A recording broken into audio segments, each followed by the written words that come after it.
California, as many of you know, we have very onerous laws with respect to things like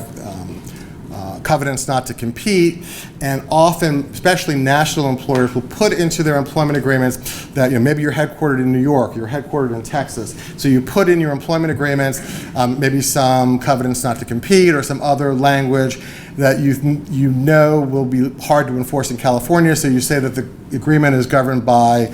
Texas law or New York law, and that any disputes will be determined under that jurisdiction where maybe you're based. What this new law here says is that for employees who primarily reside or work in California, even for non-California based organizations, you may not have enforcement, the courts will not enforce a choice of law provision or any provision that deprives the employee of the substantive rights of California law. So, what that means is that, to the extent, and what would often happen is maybe you'd want to have a covenant not to compete, so you have it under, enforceable under Texas law, and then the California courts have always been very,